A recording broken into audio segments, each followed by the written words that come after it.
Hi there. Welcome back or welcome to Recovering Out Loud podcast, the show where we get real about mental health and addiction. I'm so glad you're here. If you or someone you love is struggling with drugs or alcohol, please reach out for help. Send me a message on all social media platforms at Recovering Out Loud Pod or by email at recoveringoutloudpod@gmail.com. You are no longer alone.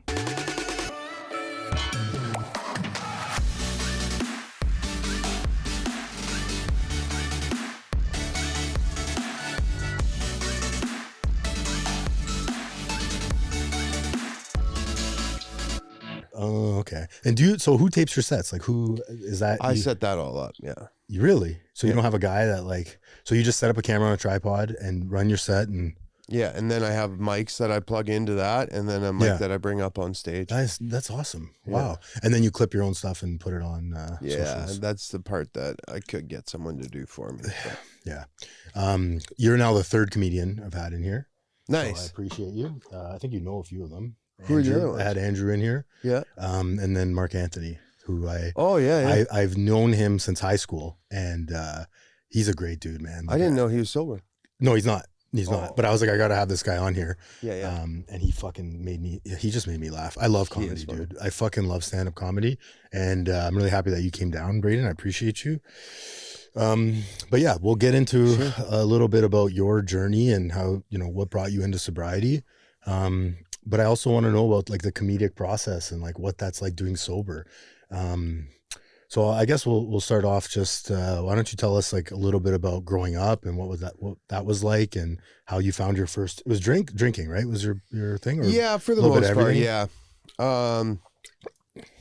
Drinking and cannabis was, a big part, and that kind of took off in high school. So like I grew up in Saskatchewan in a small hockey town, and there's like 5,000 people. So played hockey at a young age, and I think like a lot of that was like you were kind of like determined like your self-worth based on like how good you were at hockey, because that's how the community perceived you, or so it felt anyways. When I started getting, into teenage years and stuff, I was still playing hockey.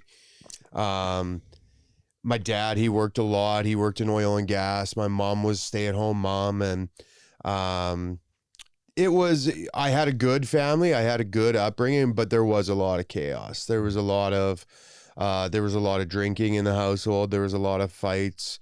And I internalized a lot of that. I walked around on eggshells, as even as a kid, I would walk around on eggshells, afraid that, if I did something, a fight would start or I'd get yelled at or something. Right. So I lashed out, in schools. I was kind of always the class clown, looking for validation or approval from people there, because I maybe wasn't getting it at home. Yeah. And then when I was like in grade 9 and grade 10, that's when I found booze and I found weed. And like, I drank alcoholically from the start. I was just like the partier, and it was just like, the more you do, the more people would watch. And I was like, oh, here's my validation. It was almost like I was doing stand-up, or looking for approval from people. Cause I'd be like, oh, look, I can drink that beer. Or, oh, there's beer, or there's a cigarette butt in that beer and nobody wants to drink it. Sure, I'll do that, just for attention, right? Whether it was girls or guys, I just wanted people to, and I'm still a bit like that. Yeah. But yeah, cannabis was the thing that when I found it, I was like, oh, this is my guy. Like, this makes it all better, and I would blow off opportunities. I would, all my responsibilities were out the door. From the time I was like 15 years old on, I just smoked pot, and it just like, it numbed me more than anything else did. And, I still drank throughout, but I would go to school high. I was just always getting high. And another part of like the growing up in the hockey town was like playing hockey at a young age. I think this is something that a lot of hockey players or young men, it's maybe a little different now, but I think it's caused a little behavioral problems, I would say. It did for me, in my experience. Growing up and playing hockey, I was taught that you can drop the gloves if somebody emotionally activates you. That was how you dealt with like conflict or something like that, right? Like somebody rubbed you the wrong way on the ice, you got heated, you were frustrated. It was okay to drop the gloves and physically assault someone. You know, that was accepted in hockey. And so that was really how I learned how to manage my emotions, you know, at a young age. Was, you know, if I got upset, and, you know, also what I'd see from my parents, you know, if they were emotionally activated, you know, they weren't like physically abusive towards me, but they would be emotionally abusive. They would, you know, they would get in fights and stuff like that, like verbal arguments. And so that's kind of how I learned how to manage my emotions, was like, oh, I can get a reaction by, you know, either like fighting somebody or by being like, you know, emotionally abusive, or, you know, using my words to like lash out at somebody. So that was kind of how I learned how to manage my emotions and everything. Did that come out a lot in like outside of hockey too? Were you fighting at school and shit? Yeah. So in the later part of like high school, I was actually even on, even as a kid, I had a fight in the parking lot before I came in here.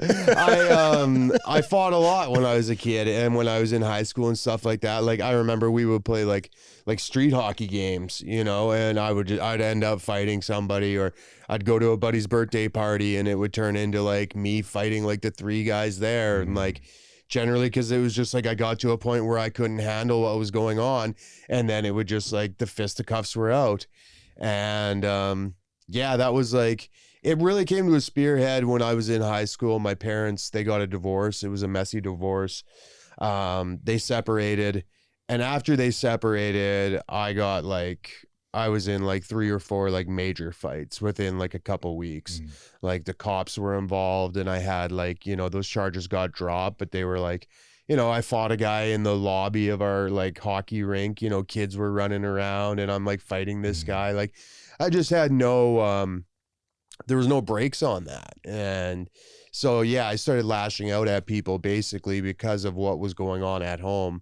I was lashing out at people, and anybody who, you know, I remember there was a guy who he had said something that emotionally activated my girlfriend at the time. And she told me that, you know, he was mean to her, and I'm like, oh, I'm going to kick his ass. And she was like, please don't. Like, I feel bad for the guy. Like, I don't want that. And as soon as I seen him, I like threw him into a locker. I gave him a couple shots to the ribs, and like, you know, looking back at it, you know, I've made most of those amends. I've apologized to most of those people that I harmed, but yeah, it definitely came out. You mentioned like the weed kind of numbing you out. By the way, the wanting to be as accepted and fit in, and like the attention, I can resonate with that. And a lot of people that sit in this chair, I'm finding more and more that that's a lot of the reason why people start using drugs and drinking, is because like it's an in, right? It's like, I don't feel connected. Now I do. You know, all these people, for me, it's like all these people are on cocaine or drinking, and once I start doing it, I feel like I'm a part of, you know what I mean? I feel like there's like this buzz in the room, and everyone's laughing at my jokes. Like, to your point, my jokes are funnier. Like I'm just a man, right? And then it works until it doesn't. So I can resonate with that completely. Yeah. But, and it's like, well, it's like they say, like, you know, the opposite of addiction is connection, right? And like, that's literally an addiction. It gets to a point where, okay, yeah, this worked for us to have like, you know, I'm feeling like I fit in, or I have validation from others. But more often than not, it eventually, if somebody gets sober, it ends up with isolation. And then you're stuck being that person you were off the start, just alone, like using in your room, waking up in the morning, drinking wine, you know, like I was, and just feeling like so like, just like the guilt and shame and just like hating yourself like so much, like to the very core. That's how it was for me anyways. Just being so afraid too of like somebody finding out how bad it is, you know, how bad, where you're at.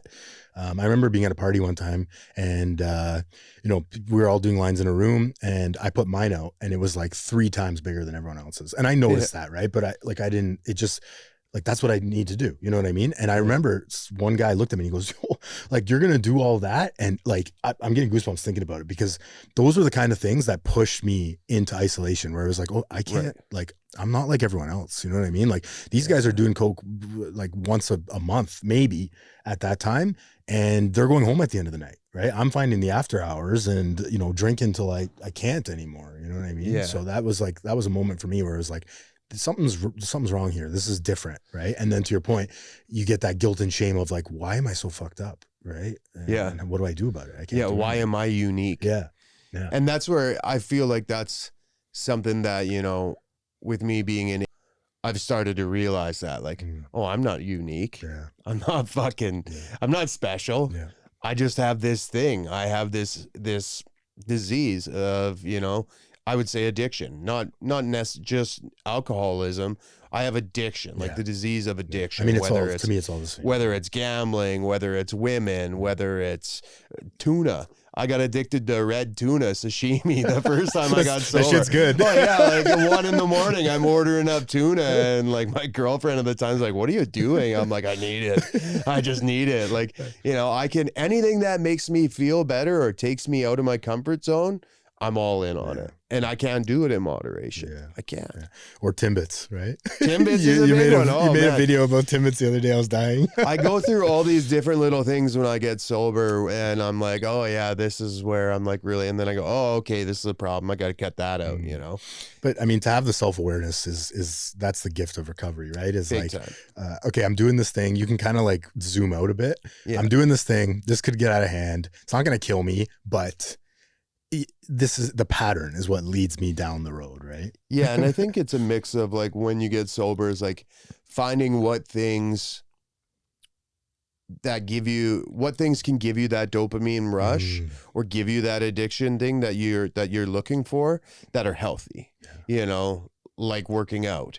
You know, things like that, or reading, you know, anything that can give you a dopamine fix that's going to make your life better or make you a productive member of society. It's like, all right, sign me up. Yeah. Those things I can do, but those are always the things I don't want to do. So true. You know, man. I'm like, I don't want to go work out. Like, why would I do that? You know, have a healthy life? No, come on. It's hard work. Yeah, I'd rather, you know, hack darts and drink coffee, you know, right? Like, and that's just, you know, that's just part of like that dopamine feeding cycle, right? Would you say comedy falls into that category too? Like, can you get addicted to the laughs too? Yeah, I think like comedy, I've gotten addicted to comedy, getting addicted to doing sets. And again, that, you know, I got into comedy because I was looking for that validation. I was looking for that approval from others. Yeah. That thing that I always was craving for, the same thing that I do in my relationships, you know. I'll be a people pleaser in relationships because I'm like, oh, please validate me. Yeah. Tell me I'm enough. And like, does that go all the way back to my parents? Like, and it's not that they were like in the wrong. They just didn't know how to be like, hey, you're good enough. Like, this is fine. This is okay. So does that stem all the way back to this like inner child in me that's like, hey, somebody tell me I'm worth it? Yeah. I don't know. I know that that's why I started doing stand-up, was I wanted the approval of, I wanted everybody in my old hometown, everybody I grew up with, you know, old bullies and stuff like that. I wanted them to see, holy shit, that guy's like living his dream. That guy's doing stand-up comedy in front of like, you know, and I wanted it to be, you know, the biggest stage ever, be on TV, all that, and be like, ha, I showed you, you know? And then that became like, I got addicted to like the approval of the audience, like random strangers, you know, people I'll never meet. Yeah. I'm like, I'll be on stage and I'll be like, oh, please, like, what? Oh, I need to get a laugh. Oh, why can't I get a laugh on that, you know? And then I'll go up and do a set where I know I'm going to do only my best jokes just so that I get laughs all the time because, oh, there might be a pretty girl in the audience, or, oh, you know, there's a big audience here. I want them all to like me. Whereas like, I'm like, well, why don't I try new jokes? Well, what if the new joke doesn't go good? And then they think that I'm a failure. Then that inner child is like, oh, you suck. You didn't get your approval. It's crazy, man. I feel like you can get, a big thing for me is like I'll get addicted to like social media and like the follows and like like posting and like the metrics and stuff on it, because it's like like we've been conditioned now in 2025, like this era, to be like, oh, your worth is based on how many followers you have, how many likes you have. And it's like, it's crazy that people are like, oh, that's what I'm going to use to validate me. Yeah.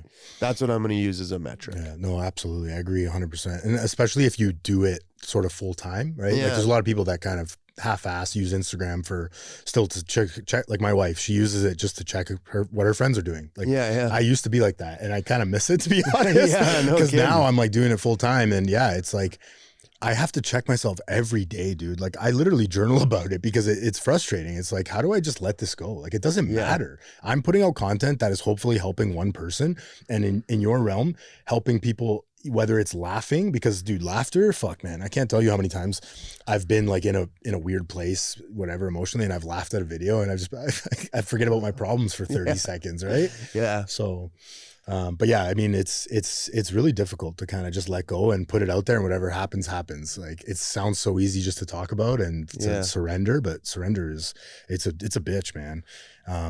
You've relapsed, right? A few times. Like, Yeah. Me too. How did you bounce back from that, and what did that look like?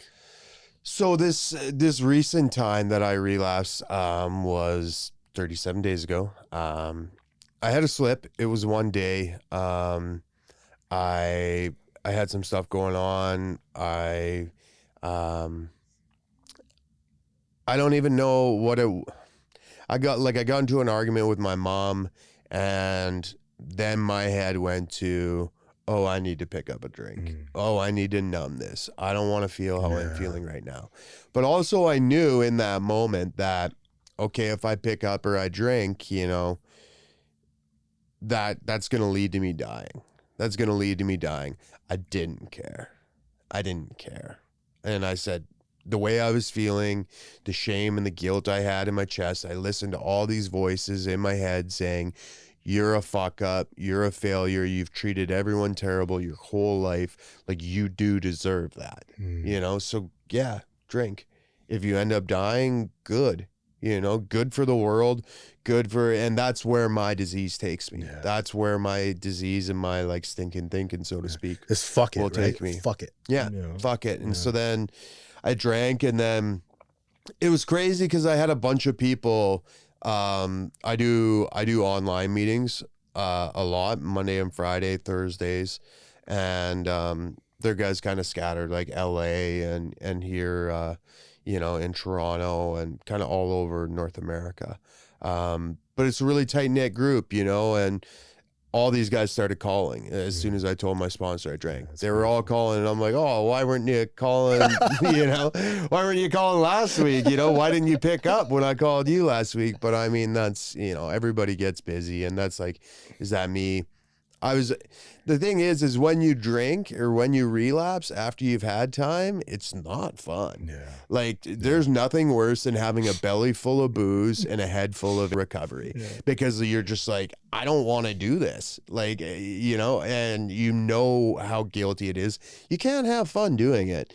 And so a bunch of the guys from our group were calling me, and I was like, I'm not picking up. And then finally I picked up my like best buddy's call. And we chatted, and he gave me the riot act. He's like, really? You thought this was the reason? Like, so what? You were dealing with emotional shit. Like, you know, you think that this is going to make it better? You know, it's not. Like, get in the meeting tonight, like air it out and like get back on the horse. And I was like, I'm not going on the meeting. And then the next day I went out golfing, and this is where it got crazy. I was out golfing the next day, and I was like, okay, I don't really want to drink. I don't want this to become a runaway. I know my life is infinitely better when I'm sober than it is to being high or drunk. So I went out on the golf course. I had some 0 beers, and I smoked a couple joints. I go off the game. I go back, and in the back of my head, I was like, okay, well, I'm going to go to the casino, and I'll have a beer maybe at the casino. I didn't know if I was going to drink or not. I was like, maybe I'll do the zeros. I had a hunch I was going to drink. I was definitely going to smoke the joint and go to the casino. I get into my truck won't start. And I'm like, oh, perfect. Here's my reason to drink. You know, once I get my truck started, I'm going to go and because poor me, woe is me. Yeah. So instead of calling a tow truck, I go and I ask like 6 guys for booster cables in the parking lot. Nobody's got booster cables. This is like Deer Creek, an hour outside of Toronto. And finally I go and I ask this last guy, and the guy goes, yeah, I got cables. He goes, I'll meet you over by your truck. Cool. A couple minutes later, he comes up. I got my truck, the hood's popped. As he pulls his vehicle up and he gets out, I saw his face. And he was a member of my home group, Alcoholics Anonymous. Fuck off. Yeah, he showed me how to make coffee, the very first service position I had 6 years ago. I just got goosebumps. I know, dude. And I looked at him and I was like, somebody's like, all right, we'll see you later, and said his name. And I was like, yeah, I repeated his name. I'm like, are you a member of the Hill? And he's like, I thought that was you, Braden. And I was just like, oh my God, man. And he's just like, well, this is my act of service for the day. But as I saw him, I was like, is it odd or is it God? Like, this is not by chance. This is an hour outside of Toronto. Like, it was just, especially in the middle of that where you're at too. Like, yeah, the middle of where I was at. I told him like that mentally, I slipped yesterday. I told him, and he's like, well, just get back on. Like, you know, everything will work out. Like, don't be hard on yourself, and, you know, get back to meetings, call your sponsor. And I just knew that it was like God and my higher power being like, dude, I'm right here. Like, yeah, you're in this headspace, but like, here's the answer. Here's the answer. Yeah. When I was down and out and I needed a boost, AA was there. That's crazy. Yeah, it was crazy. So after that, I'm like, I haven't had a drink since that. I'm not gonna. I still smoked a joint that night, and I went to the casino, but I felt guilty as I smoked you need a joint. dopamine somewhere. I said, oh, I can't. I shouldn't do this. I shouldn't do this, but I did. But that was the last thing I did. That could have went way differently, though, right? Like, yeah. if that didn't happen, who? I play out so many scenarios in my head, right? Where you were ready to self-destruct, right? You could be dead. You could have died, right? Yeah. Drink and drive. There's so many avenues that could have went in. Yeah. And that was just a shot that you needed at the time to be like, okay, like, this is the direction we need to be heading in, right? Yeah. And I think it was also like the day that I drank, I was like, oh, I'm not enjoying this. Yeah. Like, I don't like this. I'm like, the beer that I'm drinking, I don't like it. I would think about it being sober, being like, oh, a beer, that's good. That tastes good. As I was drinking, I'm like, this tastes like shit. Like, this isn't good. I don't enjoy this. Honestly, this is just a little weird, but Donald Trump got me sober because I liked the Napa Valley red wine, and I couldn't get Napa Valley red wine. So I was like, well, it's not worth it. You know, I'm not going to drink. So in a weird roundabout way, his tariffs in that thing, you know. Oh, I see. Because we don't have American booze. I was like, wow, there's no point in drinking wine, you know, if I can't have my favorite, you know. My dad went to a party the other day where he was bragging to me about how the people had so much money that they paid someone to go to Alberta to get bourbon and bring it back to Ontario for their party because there's people that were drinking bourbon there. I was like, oh my God. That's wild. But it's like, that's where, and so that just shows also like the level of addiction that you can have for something where it's like, oh no, like, I only have my thing, you know. I'm not going to drink Ontario red wine. I'm not going to drink BC. It's like, no, Napa Valley, I got to spend $80 or something on a bottle of wine, which is just stupid, you know. But for whatever reason, it wasn't available, so I didn't get the wine and I wasn't off to the races. But nice. Well, I'm glad you're here, man. I mean, it's for me, my last relapse was a bad one. It took me 4 months to get back in. And to your point, like, I maybe had moments where I was like, this is nice. And when I think back now, I don't miss the high. And I say this all the time. Like, it's not the high that I miss. Right. It's the lack of responsibility that I liked. Being able to just kind of throw your phone away, not look at your calendar, not have to be an adult, kick your shoes off. That's where my cravings go, right? And so, like, my last relapse, there was a lot of that. I had 4 months of that where I was surfing from hotel to hotel because my wife kicked me out. Right. I was like living the dream in some moments because I had freedom, which it's asinine, right? It's insane because I was dying every day inside. Like, I hated it. I absolutely hated it. But that little bit of, again, like that little bit of lack of responsibility, I got this under control because I can do whatever I want. I can choose my next move.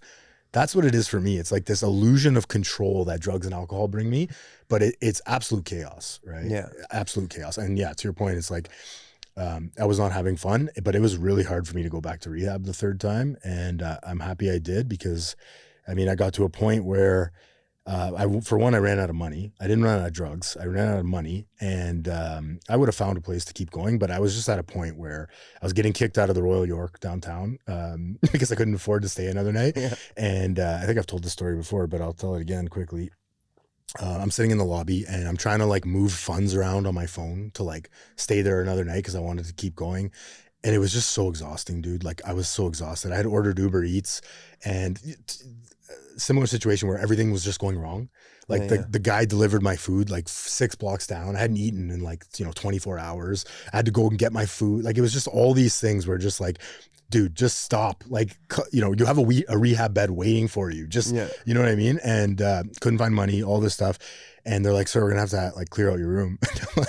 I'm like, okay, fine. I'll go get my stuff. She's like, no, the security guard is coming down. He'll escort you out. I was like, oh fuck. Meanwhile, my room, I had like probably, every single countertop had drugs on it, right? All my, like I was doing ketamine and coke at the time, and all these pills and everything was all over the place. I was like, no, like, don't worry, I got it. She's like, no, he's going to come. So I'm sitting in the lobby, and it felt like an hour waiting for the guy. Meanwhile, it was probably 10 minutes. And to your point, I'm in my head, I'm like, all these people in the lobby know exactly what's going on. They're all looking at me. What a piece of shit. Like, how did I get here again? Like, I was doing so well. How did I get here again? I'm getting kicked out of a hotel. All these people are living their lives, and here I am, like lower than dirt, right? So the guy comes, he's got like the James Bond fucking earpiece in, he's wearing a suit. I'm like, oh my, I'm going to jail. Like 100% I'm going to jail. He's like, let's go. We get in the elevator. It's like 4 floors. Felt like it was 60 floors, right? Just me and him in the elevator. At one point I turned to him and I just go, buddy, like, do you mind if like, and I'm drawing up this conversation in my head, like, okay, we gotta like ask him so we don't go to jail, right? Like, do you mind if I just like clean out my room and you like give me a few minutes? He looks at me, he just goes, oh yeah, of course, no problem. And we go to my room and he leaves. He's like, I'll be back in 20 minutes. I was like, oh, thank God. I open the door, my clothes are everywhere. It took me like half an hour. And then of course, what's the first thing I do? I take a bump of ketamine and I'm walking around my room cleaning up. And I don't know if you've ever done ketamine before. I'm like fucking teetering over. I can't see. I'm sweating. I'm trying to clean up. I'm like why is that my first response? And but it's like you said it. I was so uncomfortable, and there were so many emotions of like, oh my God, like how did I get here, that I couldn't handle it, and I needed to do drugs to like cope with that feeling. And so I eventually got out. I'm dragging my clothes like a homeless guy down the street, and I call my wife and I'm like, I'm done, right? Like I'm absolutely done. I don't want to feel like this anymore. I don't want to use anymore. And that was almost 9 months ago, and hopefully this is my last time, because I hear this said a lot, but I agree with it. It's like I definitely have another relapse in me, but I don't know if I have another recovery, man. I can honestly say that today, That's where I was with this last one, where I was just like, okay, I gotta nip this in the bud quick, because I know how bad it can get. Like my bottom before that, like, because this doesn't really sound like a bottom. Like, that was your aha moment. You had like an argument with your mom and then you drank for one day.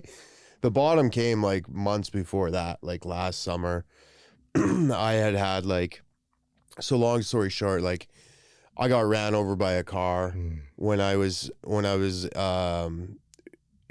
in active addiction. I got ran over by a car, then I got sober, and there was like, after like 5 years, I got a settlement.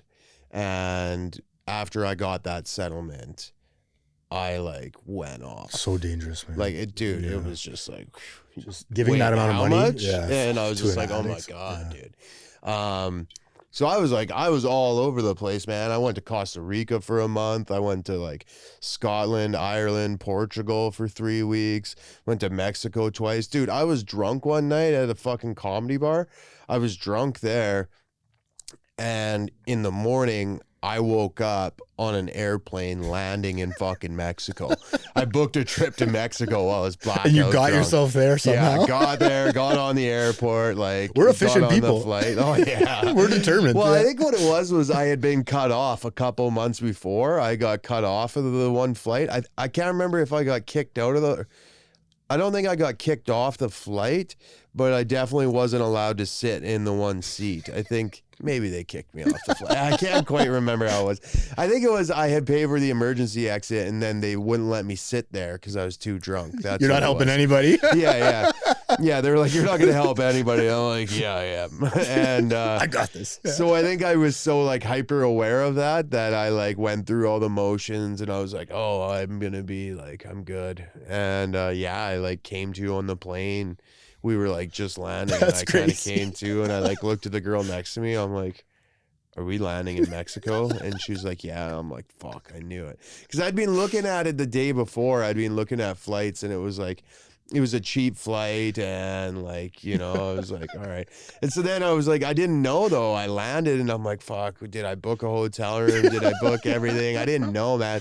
As soon as my phone clicked on, I was like, oh, I got a deal on the flights, the hotel rooms. I like got a super good deal on it. I'm like, man, I'm bargain shopping while I'm hammered. I don't have a problem. This is pretty good, right? I have a solution. Yeah. And so then I posted a thing. I was at the pool and I had a beer and I posted a thing, and it was she's my ex now, but we were off and on, and we had been off and on at the time. And she called me and she's like, "Are you in fucking Mexico right now?" And I'm like, "Yeah, it appears so."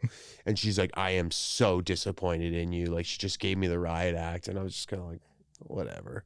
And I went on like a run for like 4 or 5 days, and like I was at that point where it was like, I honestly didn't care, man. I was like, it was like you said, like the fuck it. I was like, oh, I'm gone. Like, I don't have responsibility. I don't need to have. What does it matter?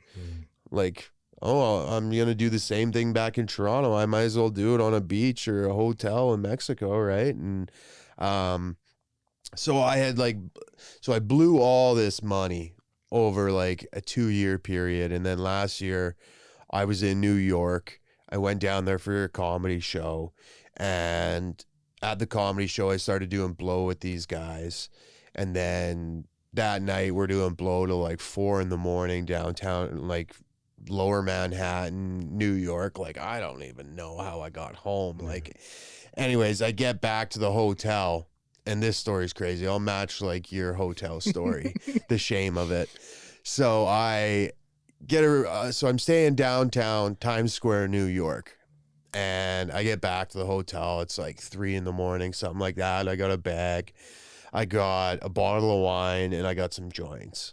And I'm like, what am I going to do? Drink in my hotel room? My hotel room is so small and like depressing. I was like, yeah, I'm going to try and get on the roof. And so I I went out to the top floor, took a fire escape, and I'm resourceful, man. When I'm drunk, I'm resourceful. I get out onto the rooftop, and it was crazy, dude. The view, there were all these skyscrapers. It was like an Adam Sandler movie, you know? And I sat up on top of the roof, like the sun was down, you know, I'm looking at all the skyscrapers in the night, and I'm drinking booze, and like, it was kind of cool. Yeah. I'm not going to lie. But once Coke was gone, once the wine was gone, and once the joints were gone, I was like, well, maybe I should just jump. You know, if I'm up here, maybe I should just jump. And I didn't, because I was like, oh, I want to try like a Jewish like New York bagel. I was like, I'm going to have a bagel tomorrow. That was the thought. Yeah. That was the thought. That I was like, okay, don't kill yourself. Yeah. Go have like the lox and it's like the lox and schmear, I think it's called. Good, yeah. So I wanted to get the bagel in the morning. So I go down to my room, I pass out, and I wake up like 20 minutes later, and I've got like crippling anxiety. Like, I'm coming off the Coke now. And I'm like, dude, just do it. Like, go up there and jump off. Like, who cares? My family at that time wasn't talking to me. My ex was gone. Like, I had literally damaged every relationship in my life. And I just didn't feel like there was a point in anything. And I was like, all right, I'm going to go up there and I'm going to jump. But I sleep naked. So I'm like, well, what? Am I going to put my clothes on to do it? Like, no, I'm going to do it naked. Yeah. Because if I just jumped off, my friends would be like, dude, you hear about Braden? Like, he jumped off a hotel. And you're like, yeah, but you hear he did it naked? It's like, well, he was a funny guy, right? So I was like, okay, I'm going to do it naked. So I get up there and like, I go to jump. I can't do it. And I start crying. I pray. I'm like, God, why? Like, why am I so messed up? Why do I think this way? Everything, right?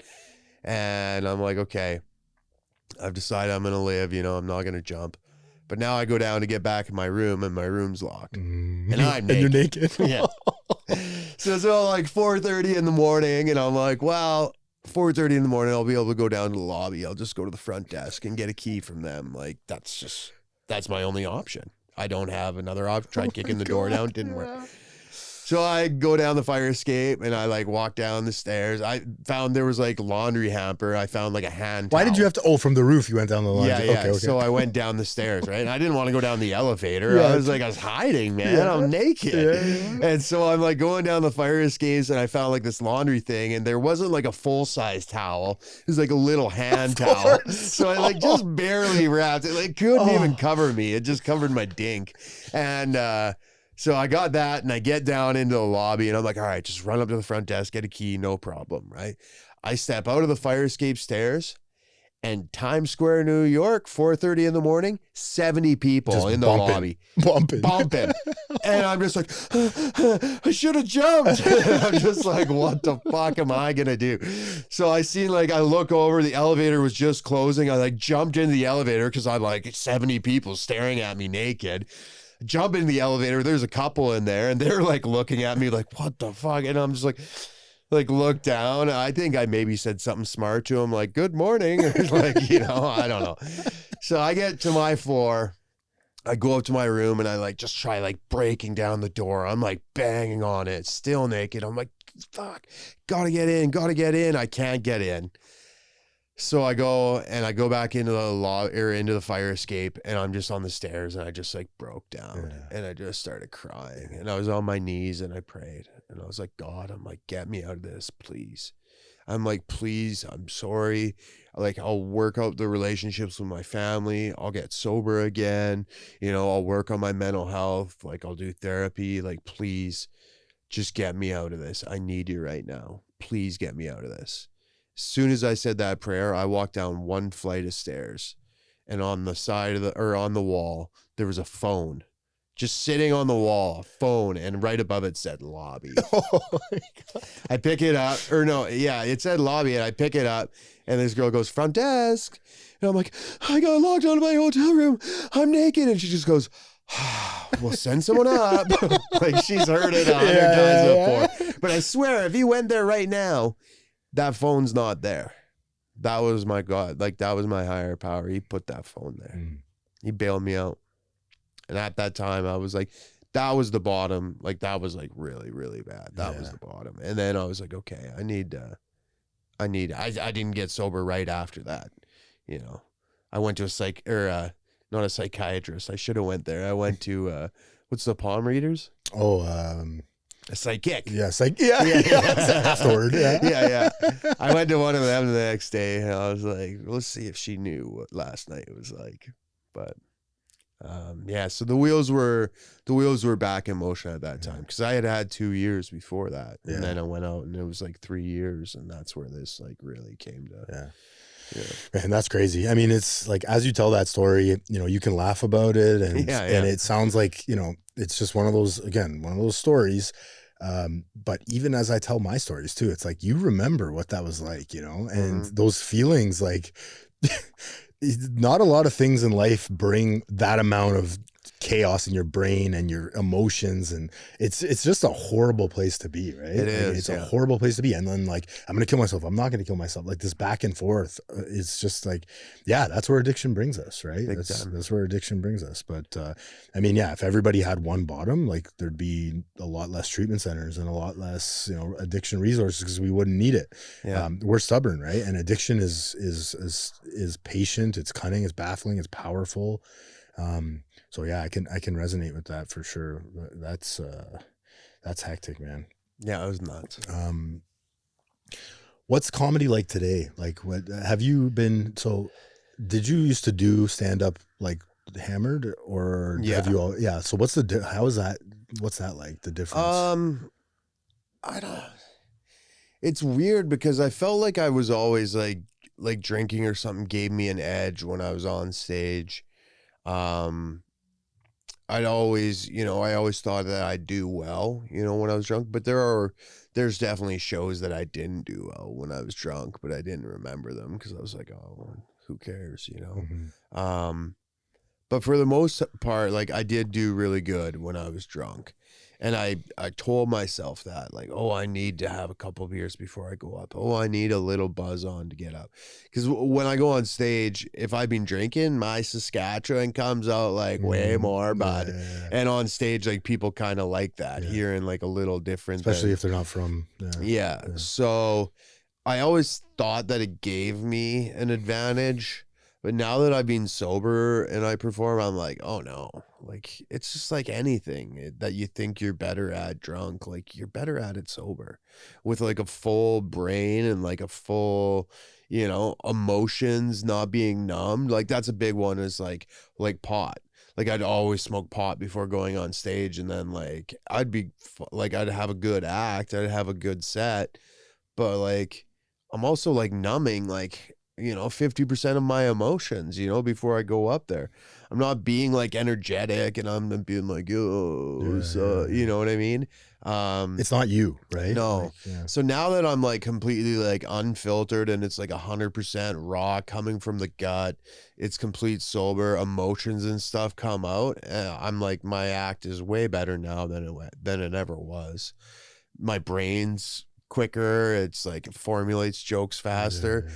Sometimes it's like when I had the slip 37 days ago, I came up with ideas because I had like smoked a joint, and then I was like, oh, that's a good joke, that's a good premise, I should do that. And I was just like like the creativity, and I'm like, see, I need this, but in reality I'm not doing any of those jokes right now. I think I tried them. I think I tried them once or twice and they didn't do well. And I'm like, oh, this wasn't as funny as I thought it was. You know, we don't do that to you.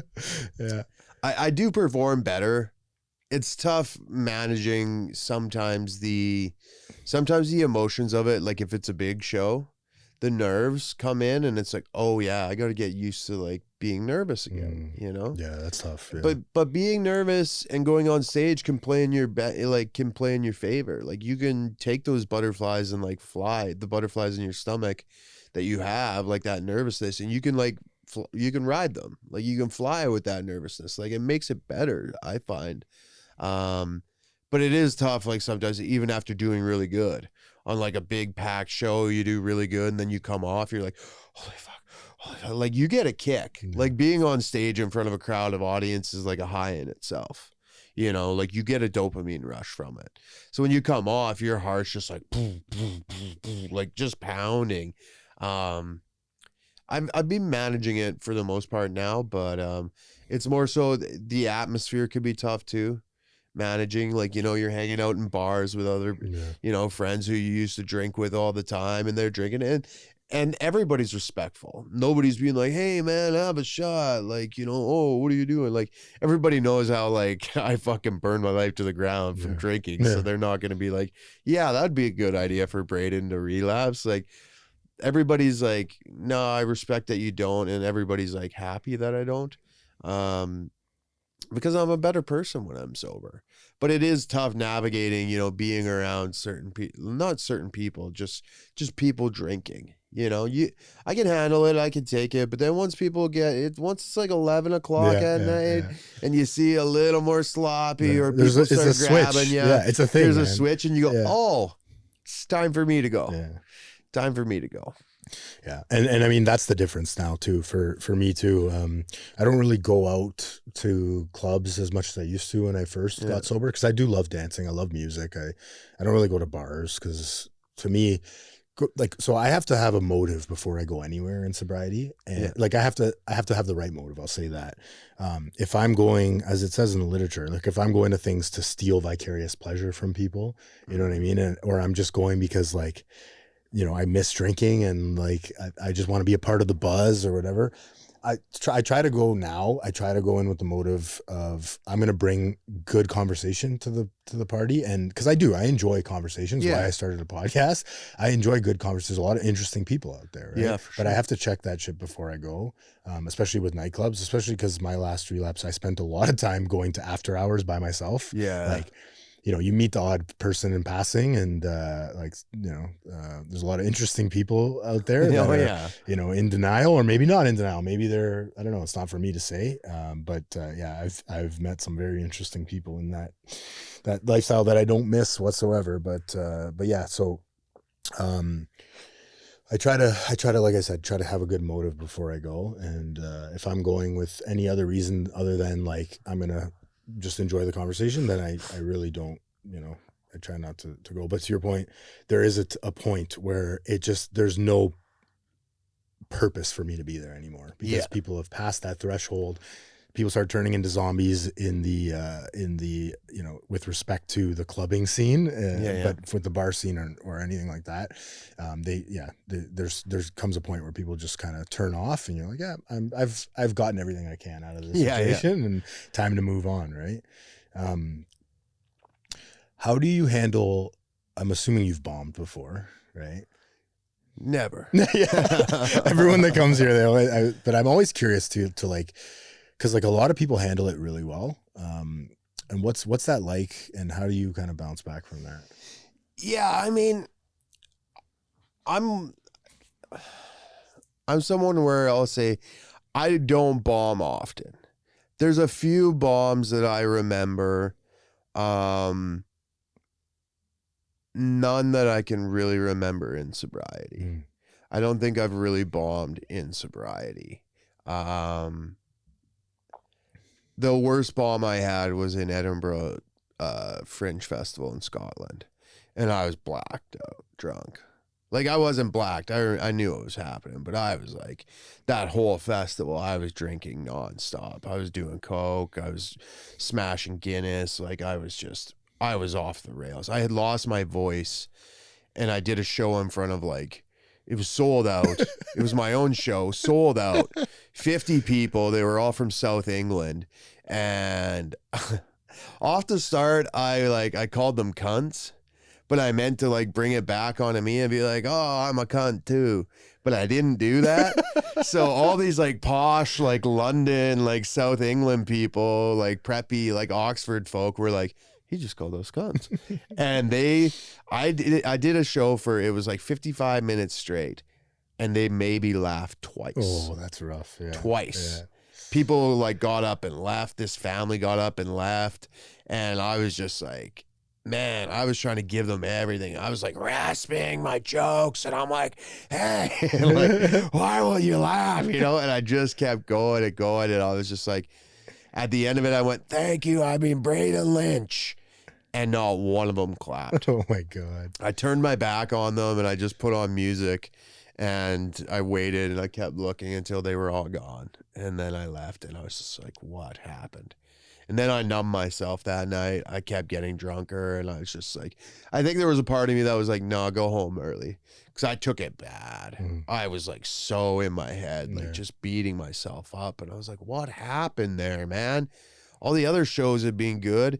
And so Edinburgh Fringe is a festival that goes for 4 weeks straight or 3 weeks straight. So you got shows every single night. And then you got to bring people to your shows.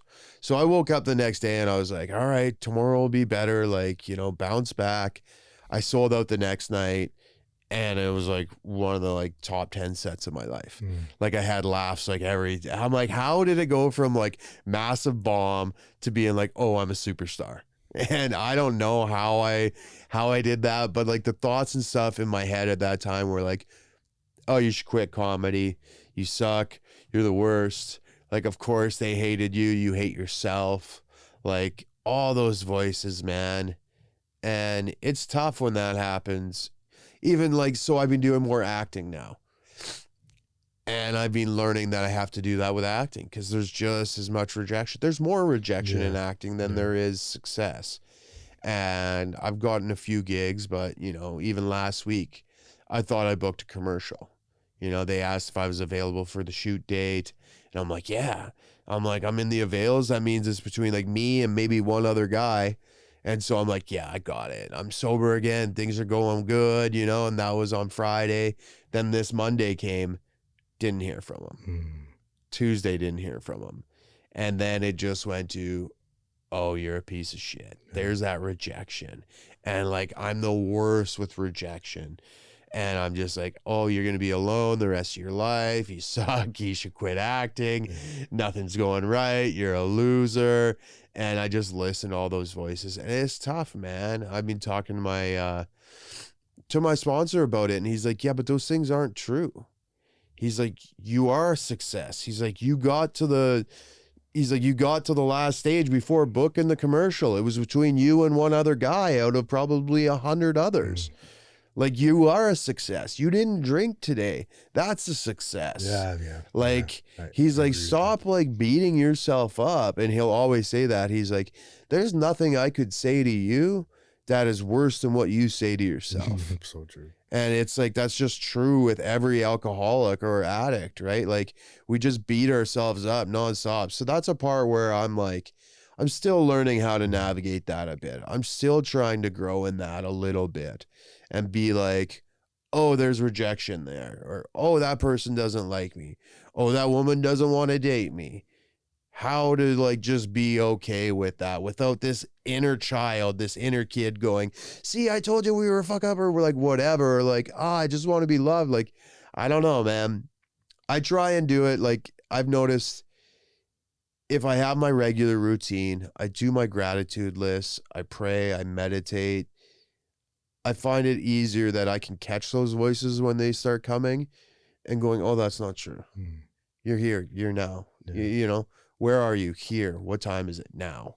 And they'll be like, did I drink today? No, I didn't. I am a success. That's a win. Yeah. And it's like, it's so tough reminding yourself of those wins, you know, especially with the way the world is right now, you know, all the negativity in the past couple of weeks. It's easy to get caught up in that stuff. But a couple of weeks ago, I was feeling this way, feeling this rejection and stuff. And I was walking down, like TIFF was on, and I was like, oh, you know, I would love to be like acting in one of these movies and stuff like that.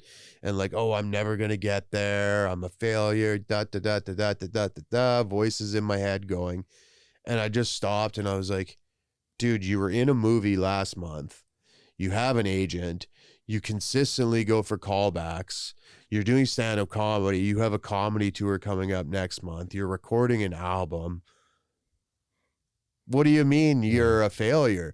You've done all the things years ago before I even moved out here. This was all I ever wanted.